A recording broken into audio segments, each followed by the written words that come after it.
नमस्कार, सीधे अहमदाबाद से आप देख रहे हैं आज तक की खास पेशकश गुजरात का सरदार कौन। इस वक्त हम लोग हैं साबरमती नदी के किनारे। नरेंद्र मोदी की एक खास विकास परियोजना है जिसपे वो बहुत गर्व महसूस करते हैं। इस वक्त पूरे देश की निगाहें गुजरात पर हैं, क्योंकि न केवल ये नरेंद्र मोदी की किस्मत तय करेंगी बल्कि देश की राजनीति की दशा और दिशा भी तय करेंगी। एक खास परिचर्चा होगी। इसमें हमारे साथ इस वक्त हैं श्रीकांत शर्मा, बीजेपी के प्रवक्ता हैं। हमारे साथ मनीष दोशी हैं, कांग्रेस के प्रवक्ता। नई पार्टी केशुभाई पटेल ने शुरू की है, उसके प्रवक्ता विक्रम चौहान इस वक्त हैं। हमारे साथ दिव्य भास्कर के एडिटर अविनाश जैन है, स्वागत है आपका। और हमारे साथ इस वक्त बकुल ढोलकिया हैं, IIM के पूर्व डायरेक्टर। कल जो चुनाव होने वाला है उसमें सबकी निगाहें होंगी सौराष्ट्र के इलाके पे। पिछली बार बीजेपी का गढ़ था, इस बार वहां पे केशुभाई पटेल ने अपने तमाम उम्मीदवार खड़े किए हैं। ये उम्मीदवार बीजेपी को कितना नुकसान पहुंचाएंगे ये तय करेगा कि नरेंद्र मोदी और बीजेपी की आखिरकार टैली कितनी रहती है। सवाल ये नहीं है कि नरेंद्र मोदी जीत रहे हैं या नहीं, सवाल ये है कि कितने मार्जिन से जीत रहे हैं। और बहुत हद तक ये निर्भर होगा कि सौराष्ट्र में बीजेपी के वोट पर केशुभाई पटेल किस हद तक सेंध लगा पाते हैं। गुजरात में बीजेपी को खड़ा करने में केशुभाई पटेल का अहम योगदान था। अब वो नरेंद्र मोदी से खफा होकर अपनी पार्टी बना चुके हैं। श्रीकांत, काफी परेशान लग रही है बीजेपी केशुभाई पटेल के उम्मीदवारों से। लग रहा है कि सौराष्ट्र में सबसे ज्यादा टेंशन अगर नरेंद्र मोदी को है तो सौराष्ट्र में केशुभाई पटेल से। भाजपा ने सपना देखा है दिव्य गुजरात और भव्य गुजरात का, इसलिए हमारा स्लोगन है सबका साथ सबका विकास। चाहे कच्छ हो, चाहे गुजरात का कोई भी हिस्सा हो, गुजरात के सभी हिस्सों का विकास और गुजरात के सभी तबकों का विकास हमारा लक्ष्य है और हम उस लक्ष्य की तरफ धीरे धीरे बढ़ रहे हैं। नहीं, पर हकीकत ये भी है कि अगर बीजेपी को नुकसान होता है तो सबसे ज्यादा नुकसान सौराष्ट्र में होगा। और कहीं ना कहीं ये नरेंद्र मोदी की नाकामयाबी झलकाती है कि वो केशुभाई पटेल को अपने साथ न रख सके। इस वजह से वो अलग हुए पार्टी से। इस वक्त सबसे बड़ा खतरा अगर नरेंद्र मोदी को है तो वो केशुभाई पटेल से। नरेंद्र मोदी जी ने गुजरात की जनता का विश्वास जीता है और उसी विश्वास पर हम अपने काम के दम पर गुजरात की जनता के बीच में हैं।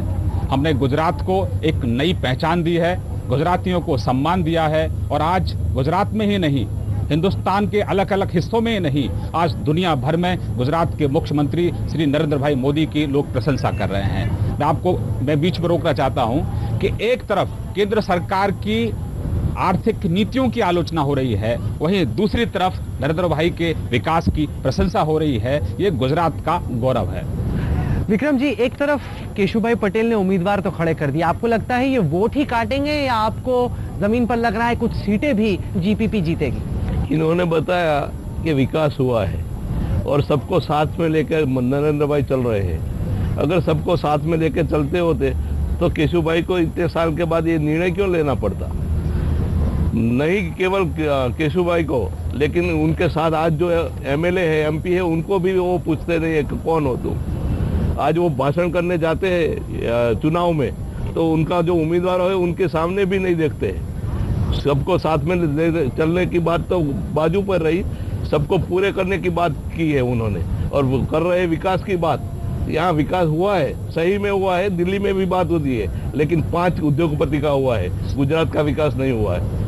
मनीष, देखा जाए तो कांग्रेस की ये विफलता है कि सबसे बड़ा खतरा कांग्रेस से नहीं आता है, वो केशुभाई पटेल से आता है। ऐसा लगता है कि केशुभाई पटेल कितनी सेंध लगाएंगे नरेंद्र मोदी की किस्मत ये तय करेगा, कांग्रेस के उम्मीदवार नहीं तय कर रहे। नहीं, ये बात आपके, मैं मानता हूँ आपके पास सीमित डेटा है। जहाँ तक सवाल है, कांग्रेस जिस तरीके से लड़ाई दे रही है आज पिछले 2 साल से गुजरात में, जो एक विपक्ष के नाते हमारी जो जिम्मेदारी बनती थी कि मतदाताओं को एजुकेट किया जाए, इसकी कौन सी समस्या है से आपने हमारा प्रजा विकास दर्शन का जो 12 मुद्दा देखा होगा। आज सबसे बड़ा गुजरात में अहम मुद्दा क्या है? नॉन इश्यू के लिए भाजपा बात कर रही है, क्यों ये कोई इश्यू लेके हिसाब क्यों नहीं दे रही है लोगों को? आज जिम्मेदारी बनती है शासक पक्ष की कि लोकशाही में वो चुनाव के वक्त पे अपना हिसाब दे। आज हिसाब देने की तो बात ही नहीं हो रही, टिप्पणी हो रही है, आक्षेप हो रहा है, क्यों हिसाब नहीं देते प्रजा के सामने? जब मैं बात करता हूँ आज अफोर्डेबल हाउसिंग इज अ की इश्यू इन गुजरात, सबको हाउसिंग मिलना चाहिए, आज नहीं मिल रहा। हाउसिंग बोर्ड बंद है, स्लम क्लियरेंस बोर्ड बंद है, हरपति आवास योजना बंद है। लोगों को जो कांग्रेस के शासन में 2 लाख से 5 लाख में मकान मिलता था, आज लोगों को 35 लाख में भी 2 रूम का मकान नहीं मिल रहा है। ये मैं शहर की बात नहीं कर रहा हूँ, अब जहाँ का कौन सा विकास हुआ? बिल्डरों का विकास हुआ, जमीन के धंधादारी जो अपने सत्ता के साथ जुड़े हुए वो लोगों का विकास हुआ। आप देख रहे हैं गुजरात में शिक्षा सबसे बड़ी जिम्मेदारी बनती है। मेरे साथ बकुल भाई है, पूर्व डायरेक्टर IIM के, अब शिक्षा से बरसों से जुड़े हुए। आप पूछिए कि गुजरात में अफोर्डेबल एजुकेशन इज ए की इश्यू, विकास हुआ है तो कैसे? ऐसी संस्थाओं का जो 55,000 से लेके 75,000 की फीस वसूल करते और प्रोफेसर नहीं रखते। आरोग्य सेवा की स्थिति में आपको कहता हूँ सर, ये आपके ध्यान में रखनी चाहिए। 217 रुपया पर हेड खर्च होता है सरकार की ओर से, और मैंने कहा जयनारायण व्यास जी इसके कैबिनेट हेल्थ मिनिस्टर, इसने लिख के दिया है 82% डॉक्टर की जगह गांव विस्तार में खाली है। अवनीश, आप ये बताइए कि केशुभाई पटेल की पार्टी का कितना प्रभाव पड़ेगा बीजेपी के उम्मीदवारों की किस्मत पर? बिल्कुल, केशुभाई पटेल की पार्टी का निश्चित तौर पर असर पड़ेगा, और हम कह सकते हैं कि सौराष्ट्र की कम से कम 20 या 25 सीटों पर तो डायरेक्टली केशुभाई की पार्टी वोट काटने वाली है, और कुछ सीटों पर वो अच्छी स्थिति में भी हैं। दूसरा ये कि सौराष्ट्र में जो पिछले 5 सालों में विकास में जो कमी आई, जो विकास नहीं दिखाई दे रहा है, उस असंतोष को केशुभाई फैक्टर ने आगे बढ़ाया, एक कैटलिस्ट का रोल प्ले किया। वो एक बहुत इंपॉर्टेंट चीज है। लेकिन हमने मनप्रीत बादल के साथ देखा पंजाब में ढोलकिया साहब कि उन्होंने न केवल अकालियों के वोट काटे बल्कि उन्होंने कांग्रेस के भी वोट काटे। तो हो सकता है कि केशुभाई पटेल बीजेपी को तो नुकसान पहुंचा ही, साथ के साथ कांग्रेस को भी नुकसान पहुंचा सकते हैं। नहीं, इसमें सबसे महत्व की बात यह है कि जिन वोटर्स को पिछले 10 साल का विकास जेन्युइन दिखता है और वो मोदी जी के साथ जाना चाहते हैं, वो तो उनको वोट देने ही वाले हैं। एंटी इनकम्बेंसी का जो उनको वोट नहीं देना चाहते, उस वोट का विभाजन होगा या पॉजिटिव वोट का विभाजन होगा, ये तो 20 तारीख को ही पता लगेगा। क्योंकि मुझे लगता है कि सौराष्ट्र के मामले में अलग अलग पार्टियां अलग अलग दावे कर रही है, बट सौराष्ट्र के वोटर का मानस अभी तक कोई परख नहीं पाया है। और वो तो ये, क्योंकि मैं मानता हूं कि नेगेटिव वोट का विभाजन ज्यादा होगा, पॉजिटिव वोट का विभाजन कम होगा, ये मेरा मानना है। नरेंद्र मोदी की बात करें श्रीकांत, तो ये बात कही जाती है कि मुख्यमंत्री लोगों को साथ में लेके नहीं चल सके। केशुभाई पटेल नाराज हैं, आरएसएस के कई लोग नाराज हैं, संजय जोशी को उन्होंने बीजेपी से निकलवा दिया, और साथ के साथ वीएचपी भी बहुत नाखुश है। तो नरेंद्र मोदी चलते हैं अपनी राह पर, जो उनके साथ चलता है वो ठीक, जो भी उनकी राय से जुदा राय रखता है उसको वो साथ में नहीं ले पाते। मैं इसको ठीक नहीं मानता, और नरेंद्र भाई मोदी पूरे गुजरात को साथ लेकर चल रहे हैं। और मैं आपको एक आंकड़ा देना चाहता हूं कि मेरे मित्र ने कहा कि कुछ उद्योगपतियों का विकास यहां हो रहा है। गुजरात के आंकड़े ये हैं कि गुजरात की एग्रीकल्चर ग्रोथ 11% है, गुजरात की इंडस्ट्रियल ग्रोथ 16% है। गुजरात एक ऐसा पहला राज्य है जिसकी industrial growth rate, agriculture growth rate दोनों डबल डिजिट में है। इसीलिए मैंने कहा, इन्होंने कहा कि सौराष्ट्र में आज से 10 साल पहले 10,000 हेक्टेयर भूमि थी जो सिर्फ सिंचाई के लिए यानी कि कृषि के लिए योग्य थी। मोदी साहब ने उस भूमि को 7 लाख हेक्टेयर भूमि सिंचाई के योग्य बनाया है। तो संपूर्ण गुजरात का विकास हुआ है।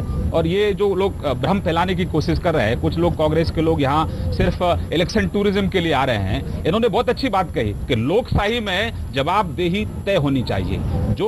जो पॉलिटिकल पार्टी, हम यहाँ रूलिंग पार्टी हैं, हमारी जवाबदेही जनता की। मनीष, आपका जवाब देना चाहिए। नहीं, मैं इसलिए बहुत अच्छी बात भी, इसने जब भी आते हैं, मैं श्रीकांत जी को इसलिए कह रहा हूँ कि जब आते हैं तो ये तैयार कैसे चलती है, बहुत साल से चल रही कि एग्रीकल्चर का विकास हुआ।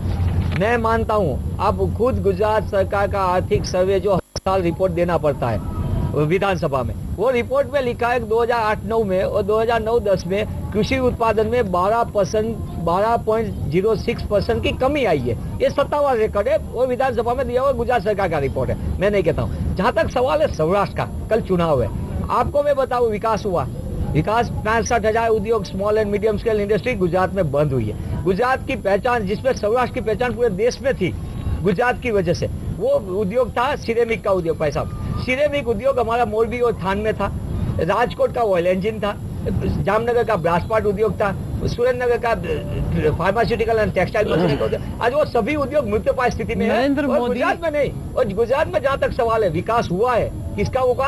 अपने चहेते पूंजीपति को करोड़ रुपया, 33,000 करोड़। नरेंद्र मोदी विकास 33,000 करोड़ तमाम देते हो, देश की 33,000 जनता बहुत अच्छे से टाटा को समझती देते हो। है। क्या एक गलत आंकड़े प्रस्तुत मत बच्चे करो, को गलत आंकड़ों से 33,000 आप रुपए की स्कॉलरशिप दी है किसी ने? नरेंद्र मोदी विकास के तमाम दावे ठोकते हैं, इन दावों में कितनी हकीकत है ये हम पूछेंगे अपने खास पैनल से। एक छोटे से ब्रेक के बाद आप देखते रहिए आज तक की ये खास पेशकश गुजरात का सरदार कौन। हम लौट रहे हैं एक बहुत छोटे से ब्रेक के बाद।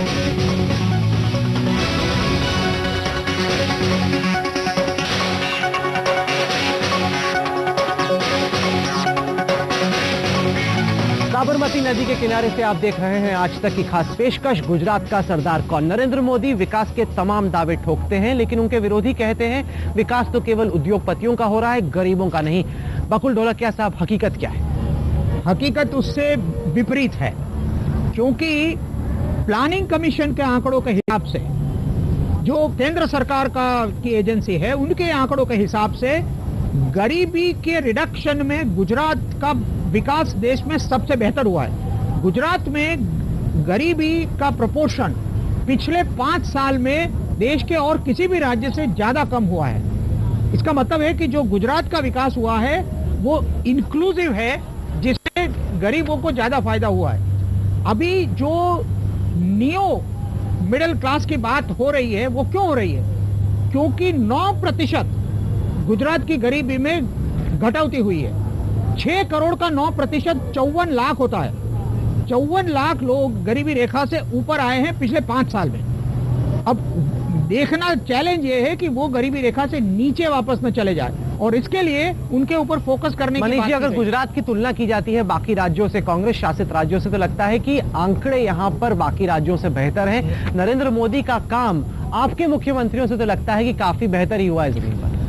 मार्केटिंग बहुत बढ़िया रहा है, इसमें मैं नंबर 1 दे सकता हूँ, इसमें कोई दो बात नहीं है, पूरे देश में वो बात को है। जहाँ तक सवाल बकुल भाई का, बकुल भाई ने बताया प्लानिंग कमीशन का आंकड़ा 9% नहीं, वो गरीबी रेखा से ऊपर उठ के। मुझे आप बता दीजिए बकुल भाई जी, क्या गुजरात में बीपीएल का सर्वे हुआ? बीपीएल कार्ड धारक आज पब्लिक डिस्ट्रीब्यूशन सिस्टम में लोगों को जो परेशानी झेलनी पड़ती है, सरकार ने, जब केंद्र सरकार ने बीपीएल की सर्वे के लिए बोला, सरकार ने 8 महीने तक कुछ जवाब नहीं दिया। 15 दिन में सर्वे हुआ, बीपीएल कार्ड धारक का, मैं ऑफिशियल कह रहा हूँ, ये सब डेटा ऑफिशियल है, इसमें कोई दो राय नहीं है। कभी भी बोल सकते हैं, कभी भी आप चैलेंज कर सकते हैं। जहाँ तक सवाल है पब्लिक डिस्ट्रीब्यूशन, आज किस हालत पे रख दिया है, मिड डे मील की स्किल की क्या है? और भाई साहब कह रहे हैं, बकुल भाई ने बहुत अच्छी बात कि नियो मिडिल क्लास, आपने नियो मिडिल क्लास नहीं जनरेट किया, आपने एक पूंजीपति का ऐसा गुजरात तैयार कर दिया है जो एक तरफ 5-15 पूंजीपति है, दूसरी तरफ लंबा चौड़ा सब गुजरात के आम लोग हैं। उठा श्रीकांत साहब, अगर इसी परियोजना की बात की जाए, इस वक्त रिवर बैंक प्रोजेक्ट है साबरमती नदी के किनारे, यहाँ पर एक बहुत पुराना बाजार हुआ करता था, कई हजार परिवार यहाँ पर बसे हुए थे। जबरदस्ती करके यहाँ से परिवारों को हटा के दूर कर दिया गया, वो काफी खफा थे। और कई क्षेत्र ऐसे हैं जहां बड़ी जमीन उद्योगपतियों को दी गई, वहां पर किसान खफा है, उपजाऊ जमीन दी जा रही है उद्योगपतियों को। कहा यह जाता है नरेंद्र मोदी के विरोधियों द्वारा कि वो विकास तो कर रहे हैं लेकिन बड़े अमीरों का, गरीबों का नहीं।